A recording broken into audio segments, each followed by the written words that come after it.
इस कहानी की लेखिका है सोनिया सैनी। कहते हैं डायन अपना बदला 7 जन्म के बाद भी नहीं भूलती। एक बार जो डायन किसी का घर देख ले उसे छोड़ती नहीं। तकरीबन 70 साल पहले की बात है।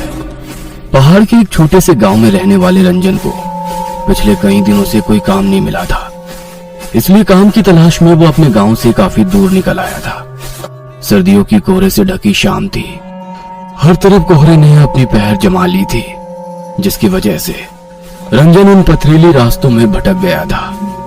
तभी उसने देखा कि पीपल के घने पेड़ के नीचे एक बाबा बैठे हुए चिल्लम फूंक रहे हैं। उस रात के साए साए करते सन्नाटे में किसी इंसान को देखकर रंजन की कुछ हिम्मत बढ़ी और वो जाकर बाबा के पास बैठ गया।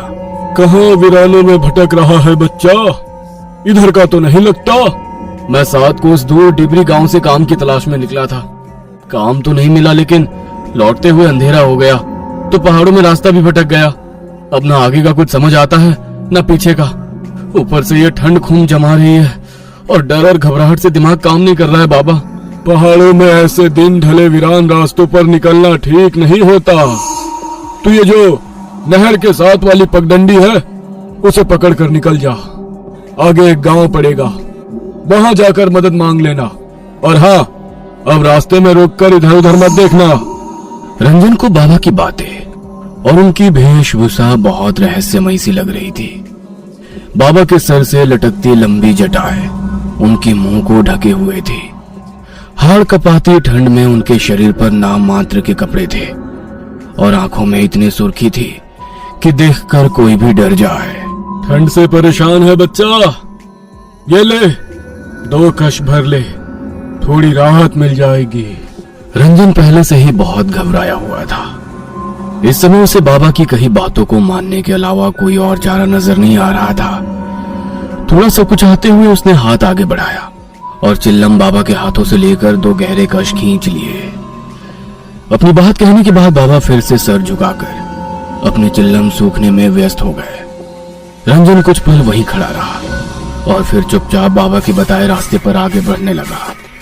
जैसे जैसे वो आगे बढ़ रहा था, पास के जंगल से आते जंगली जानवरों की हो की आवाज से उसके बदन में डर की झुरझुरी सी दौड़ रही थी। अचानक उसे अपने पीछे किसी के कदमों की पात चाप सुनाई पड़ने लगे। इतने सुनसान रास्ते में अचानक कौन मेरे पीछे पीछे चल रहा है?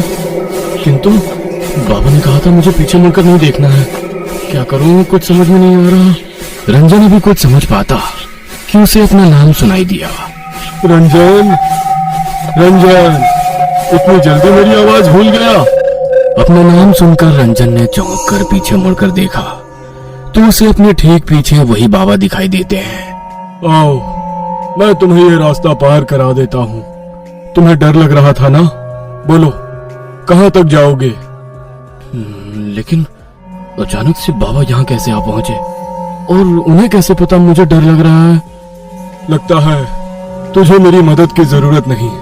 नहीं, ऐसी बात नहीं है। बस मेरा कोई ठिकाना नहीं बाबा। काम की तलाश में निकला था। रात में किसी गांव में डेरा लगा लूंगा, सुबह फिर काम ढूंढने निकलूंगा। इस रास्ते से दाएं घूम जाना, आगे एक जंगल दिखाई देगा।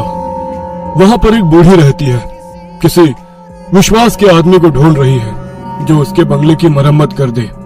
बदले में तुम्हें अच्छे रकम दे देगी, लेकिन उसकी एक शर्त है कि बस अपने काम से काम रखना होगा।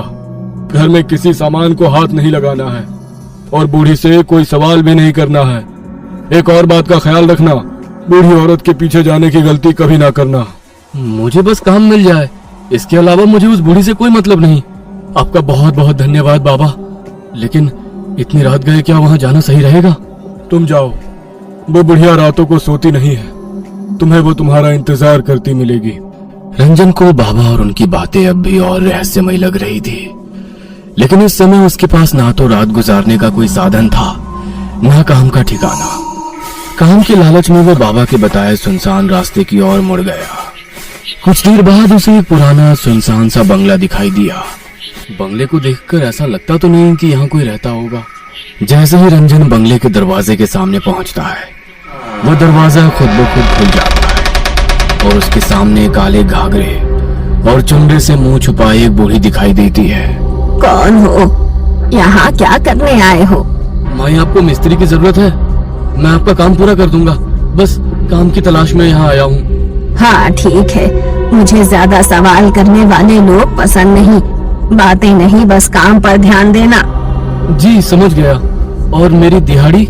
पैसों की तू चिंता मत कर, तेरी इच्छा से ज्यादा ही मिलेगा।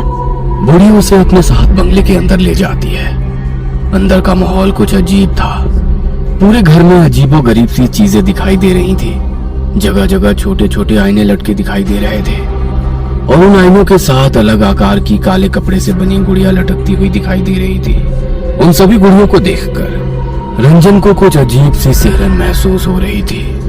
काली गुड़िया की आंखों के आसपास लाल रंग टपकता दिखाई दे रहा था, जिससे वो बहुत भयानक दिखाई दे रही थी। ये घर कुछ अजीब सा क्यों महसूस हो रहा है मुझे? इतने अजीबोगरीब सामान।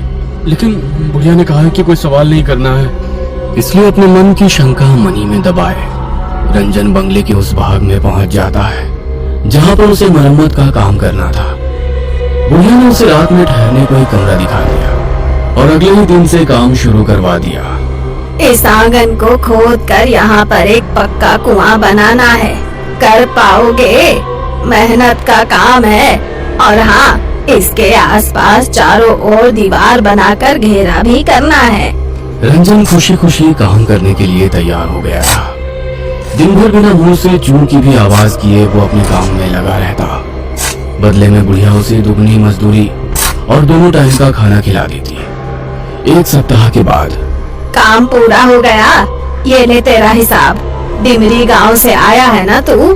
हाँ, डिमरी से ही आया हूँ। लेकिन आपको कैसे पता? रंजन की बात सुनकर बुढ़िया ने गुस्से से उसकी ओर देखा। बोला था ना कोई सवाल नहीं। सुन, मेरा एक काम करेगा। तेरे गांव में एक आदमी रहता है, सज्जन सिंह। जानता है उसे? नहीं, जानता तो नहीं हूँ, लेकिन उसकी गांव में एक बड़ी दुकान है, इसलिए नाम सुना है उसका। मेरा दूर का रिश्तेदार है, उस तक कुछ सामान पहुंचाना है। तुझे इस काम के बदले मैं थोड़े पैसे और दे दूंगी। करेगा ना? रंजन खुशी खुशी बुढ़िया का सामान पड़ोस के गांव तक पहुंचाने को तैयार हो जाता है। बुढ़िया ने एक पोटली बांधकर उसे थमाई और कुछ पैसे देकर विदा कर दिया। रंजन ने एक सप्ताह काम करके अच्छा धन इकट्ठा कर लिया था। पोटली लेकर वो सज्जन सिंह के घर पहुंच जाता है। जी, क्या आप ही सज्जन सिंह हो? और सज्जन सिंह के लिए ये सामान उनकी किसी जानने वाली ने भिजवाया है। कहाँ से आए हो? किसने भिजवाया है? मुझे ज्यादा जानकारी नहीं है। मैं तो साथ को उस दूर काम करने गया था। वही एक बुढ़िया मिली जिसने ये सामान आपको देने के लिए कहा। सज्जन सिंह हैरानी से वो पोटली खोलकर देखता है तो उसकी चीख निकल जाती है। तुरंत ही वो उस पोटली को वापस बांधता है और उसे वापस पकड़ा देता है। इसे तुरंत वापस देकर आओ। जिसने तुझे ये दी है, ये मेरा सामान नहीं है। और खबरदार, अगर आज के बाद यहाँ दिखाई दिया, मुझसे बुरा कोई नहीं होगा। सज्जन सिंह को गुस्से में देखकर रंजन पोटली लेकर अपने घर आ जाता है।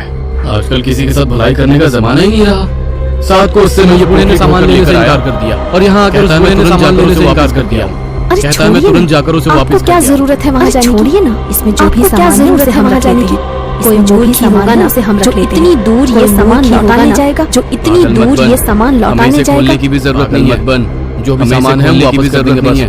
जो अपना सामान है हम वापस कर देंगे बस। रंजन की पत्नी को नहीं वो मिट्टी थी। रंजन की पत्नी हर हाल में देखना चाहती थी कि वो हर हाल में देखने क्या कीमती सामान दिया इस पोटली में बुढ़िया ने क्या कीमती सामान रंजन के सोने के बाद इसलिए रात को रंजन के सोने के बाद देखकर उसके पैरों के नीचे से जमीन निकल जाती है। उसके पैरों के नीचे से जमीन निकल जाती अजीब सा है। जादू टोने का सामान रखा हुआ है। अजीब सा जादू टोने का सामान रखा हुआ है। ने इस सामान से वापस करने को तो नहीं कहा। बूढ़े ने इस सामान से वापस करने को तो नहीं कहा। बुढ़िया ने तो और ये क्या हूँ मेरे जैसे कपड़े पहने हुए हैं।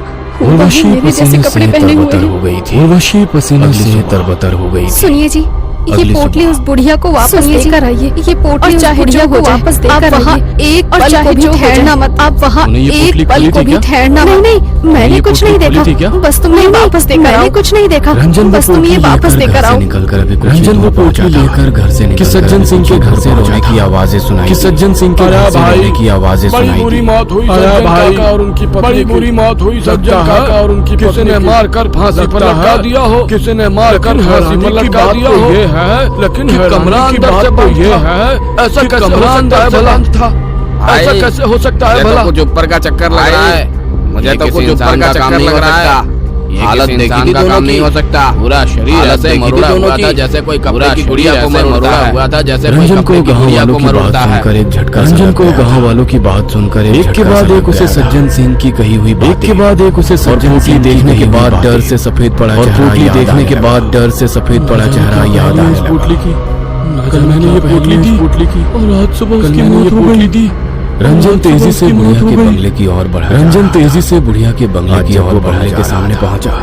आज तो पाया बंगले के दरवाजे पर एक ताला लटक रहा। तो पाया बंगले के दरवाजे पर उसे कुछ ज्यादा ही सुनसान सा नजर। और बंगला भी उसे कुछ ज्यादा ही सुनसान सा और बुढ़िया का सच जानना चाहता। रंजन अब इस बंगले और इसलिए वो ताला तोड़कर उसके अंदर घुस जाता है। इसलिए वो ताला तोड़कर उसके अंदर घुस जाता है। उसकी आंखें आश्चर्य से फैल गई थी। उसकी आंखें बुढ़िया के कमरे में 3 नई काली बुढ़िया। बुढ़िया के कमरे में 3 नई काली बुढ़िया के कपड़े उसे कुछ जाने पहचाने नजर आ रहे थे। उसे कुछ रंजन घबराकर उस बंगले से निकलकर रंजन घबराकर उस बंगले से निकलकर बाहर सड़क की ओर आ जाता है। ये बुढ़िया कब तक लौट कर आएगी?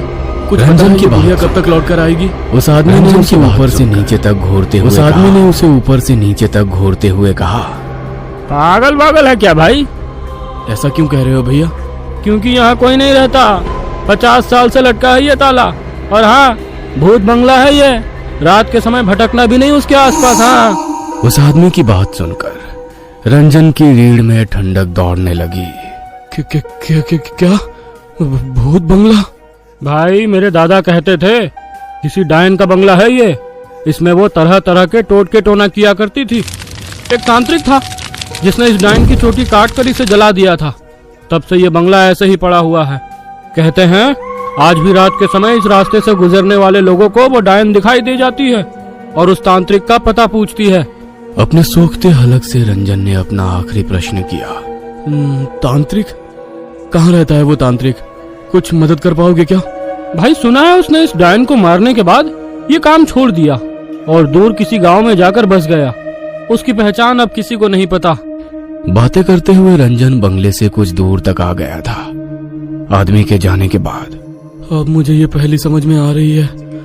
जरूर सज्जन सिंह वही तांत्रिक है जिसे वो वर्षों से ढूंढ रही थी और उसे मारने के लिए उसने मुझसे इस पोटली में जरूर कोई तंत्र का सामान भिजवाया था जिसने सज्जन सिंह और उनकी पत्नी की जान ले ली। लेकिन अब मैं इस पोटली का क्या करूं? रंजन कांपते हाथों से उस पोटली को उठाकर जंगल की ओर फेंककर अपने गांव लौट आता है। गांव आने के बाद उसने अपने घर का दरवाजा खोला तो उसे उसकी पत्नी भी सज्जन सिंह की तरह रहस्यमयी हालत में फंदे से लटकी हुई दिखाई देती है। पत्नी के जाने से रंजन पूरी तरह टूट गया था। वह हर पल खुद को ही उर्वशी की मौत का जिम्मेदार मान रहा था। आधी रात का समय था। रोते रोते शायद रंजन की आंख लग गई थी। तभी उसे अपने दरवाजे पर दस्तक सुनाई देती है। रंजन दरवाजा खोलता है तो उसके सामने फिर से वही मनहूस पोटली रखी दिखाई देती है। डर से रंजन पसीना पसीना हो रहा था। घबराकर वो इधर उधर देखता है। कुछ ही दूर पर पेड़ की ओट में एक काले कपड़े वाली बुढ़िया घूंघट के पीछे से झांकती हुई उसे नजर आती है, क्योंकि जो पीछा छोड़ दे वो डायन नहीं। ये कहानी आपको अच्छी लगी हो तो हमें सब्सक्राइब करें, हमारा इंस्टाग्राम और फेसबुक पेज जरूर फॉलो करें। और हाँ दोस्तों, सब्सक्राइब करना भूलना मत।